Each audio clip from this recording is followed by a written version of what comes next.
ভারতের পররাষ্ট্র মন্ত্রণালয় এক অদ্ভুত দাবি করেছে। তাদের মতে বাংলাদেশে সহিংসতা ও উস্কানির ঘটনা বাড়ছে এবং এটাকে মিডিয়ার বাড়াবাড়ি হিসেবে উড়িয়ে দেওয়া যায় না বলে মন্তব্য করেছে তারা। 29 নভেম্বর দেশটির পররাষ্ট্র মন্ত্রণালয়ের মুখপাত্র রণধীর জয়সওয়াল নয়াদিল্লিতে সাপ্তাহিক মিডিয়া ব্রিফিংয়ে এমন মন্তব্য করেছেন। জয়সওয়াল বাংলাদেশে রাষ্ট্রদ্রোহের অভিযোগে গ্রেপ্তার ইসকনের সাবেক নেতা চিন্ময় কৃষ্ণ দাসের স্বচ্ছ ও ন্যায় বিচারের আশা প্রকাশ করেন। এক প্রশ্নের জবাবে রণধীর জয়সওয়াল বলেন, বাংলাদেশে ক্রমবর্ধমান উগ্র বক্তব্য, সহিংসতা ও উস্কানিতে উদ্বিগ্ন। এটাকে শুধু মিডিয়ার বাড়াবাড়ি বলে উড়িয়ে দেওয়া যাবে না। তিনি বলেন, ভারত আবারও বাংলাদেশের অন্তর্বর্তী সরকারকে সংখ্যালঘুদের সুরক্ষার জন্য সব ধরনের ব্যবস্থা নেওয়ার আহ্বান জানাচ্ছে।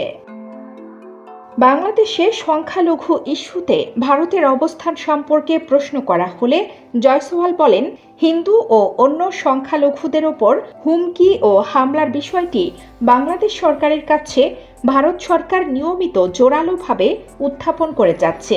এটা উদ্বেগের বিষয়। এ বিষয়ে ভারতের অবস্থান খুবই পরিষ্কার। অন্তর্বর্তী সরকারকে অবশ্যই সংখ্যালঘুদের সুরক্ষার দায়িত্ব নিতে হবে।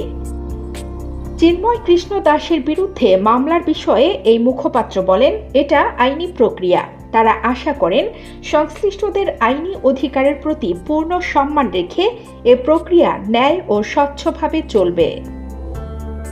ইসকন প্রসঙ্গে এক প্রশ্নের জবাবে জয়সওয়াল এ সময় বলেন, সামাজিক সেবামূলক সংগঠন হিসেবে ইসকনের বিশ্বব্যাপী সুনাম আছে। ভারত সেভাবেই তাদের দেখে। জয়সওয়াল বলেন, বাংলাদেশে হিন্দু ও অন্য সংখ্যালঘুদের পরিস্থিতি নিয়ে ভারত তার অবস্থান যথেষ্ট স্পষ্ট। তারা বাংলাদেশের কাছে তা উপস্থাপন করেছে এবং বলেছে তাদের অবশ্যই সংখ্যালঘুদের নিরাপত্তা ও তাদের স্বার্থ রক্ষার দায়িত্ব নিতে হবে। ভারত ও বাংলাদেশের মধ্যে পররাষ্ট্র সচিব পর্যায়ের বৈঠকের সম্ভাবনা সম্পর্কে এক প্রশ্নের জবাবে রণধীর জয়সওয়াল বলেন, যখন এটা হবে তখন সেটা সবাইকে জানানো হবে। ভারতের পররাষ্ট্র মন্ত্রণালয় আগামী 11 ডিসেম্বর ভারতের পররাষ্ট্র বিষয়ক সংসদীয় স্থায়ী কমিটিকে বাংলাদেশের পরিস্থিতি সম্পর্কে ব্রিফ করবে। স্থায়ী কমিটির প্রধান শশী থারুর 28 নভেম্বর একথা জানিয়েছেন। কানিজ ফাতেমা আনিপা, খবর সংযোগ।